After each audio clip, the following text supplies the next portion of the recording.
Welcome back to our optical transport networking network learning series. In lecture one, we covered OTN.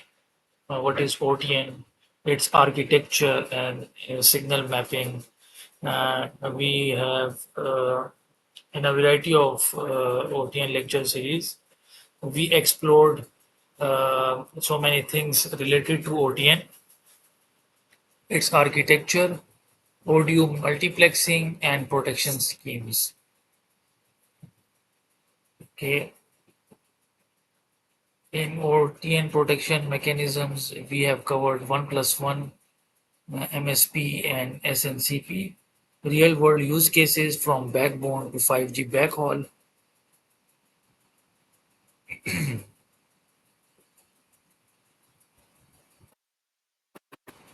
So you know that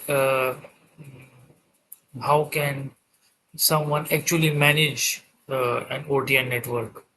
So for managing uh, the OTN network, Huawei uses a U2000 or iManager T2000 software for OT and DWDM devices. Nokia, Ciena, and others have their own platforms. Uh, uh, so, what you can do with NMS, network management system, you can do service provisioning, fault management, performance monitoring, or topology visualization. In service provisioning, you can create ODUk trails across the network. You can get alarms for fiber breaks, bit error increase, bit error rates increase, or protection switching in fault management. For performance monitoring, you can view optical power, error counts, and service KPIs. And generally, you can view all the topology of the network, see end-to-end connections, and reroute traffic dynamically. So real-time visual monitoring allows NOC engineers to respond fast, avoiding major outages. So here we can recap the key benefits of OTN. Let's summarize why OTN matters so much. Unified transport for multiple services, high capacity up to 400 G plus per lambda,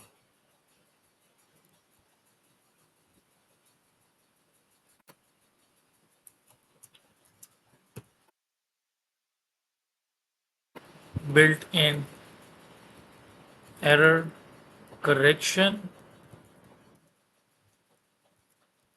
forward error correction,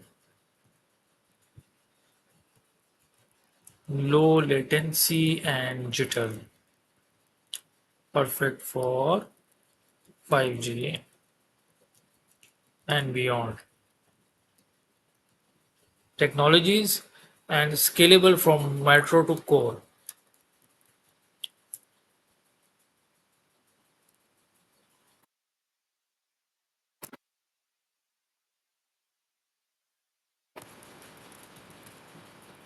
So OTN isn't just the present, it's the foundation of future-proof telecom.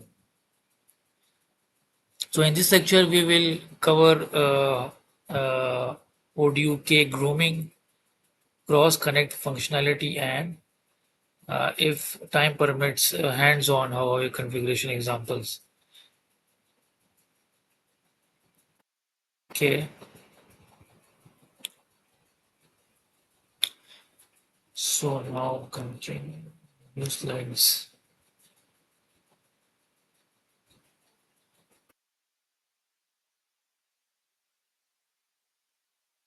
What is ODUk grooming? Grooming in telecom simply means aggregating Grooming means aggregating and optimizing traffic for efficient transport. In OTN, grooming takes place at the ODUk level. Takes place at the ODUk level. That's where you group lower rate services like ODU0, ODU1 into higher containers like ODU2, ODU3, and so on. Group lower rate services like ODU0, ODU1 into higher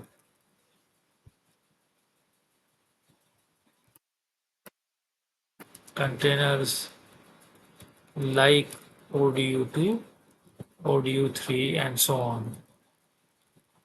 ODU4 as well. For example, I'm giving example. Imagine you have a 8 into 1 gigabits per second Ethernet clients.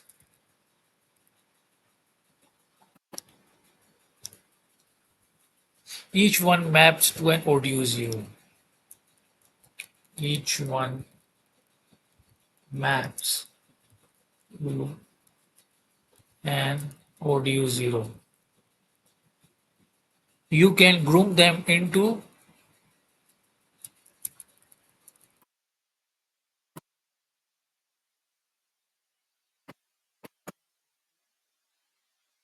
ODU2 containers or ODUs per container and send them over a single 10G wavelength.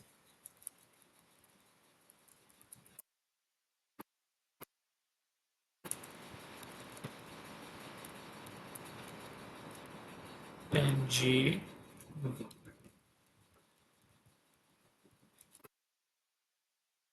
This is efficient use of bandwidth. Okay, this is efficient use of bandwidth.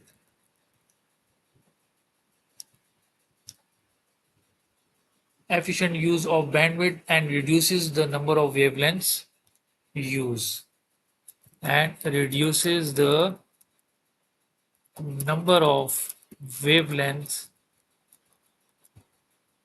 used. For example, in Huawei OSN 9800, this grooming logic happens inside the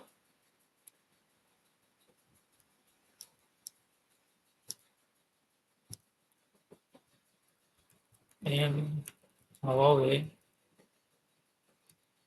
OSN 9800.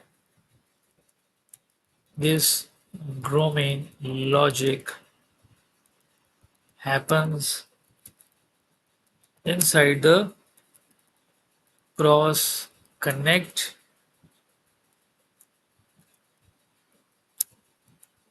XCT or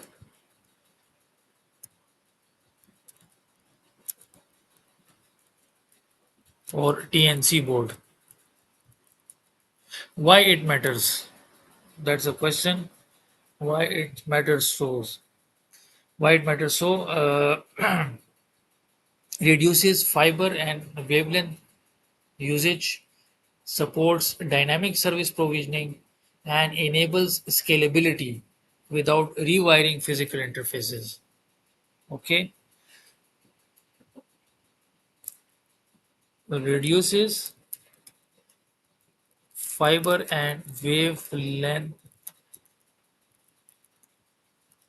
usage, supports dynamic service provisioning,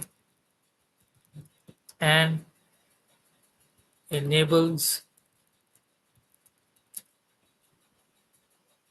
scalability without rewiring physical interfaces. That's a huge benefit uh, as far as the system level is concerned. So, cross connect functionality. Number two, we can dive into cross connect functionality. So, every modern OTN node has a digital cross connect matrix. Okay, every OTN node has a digital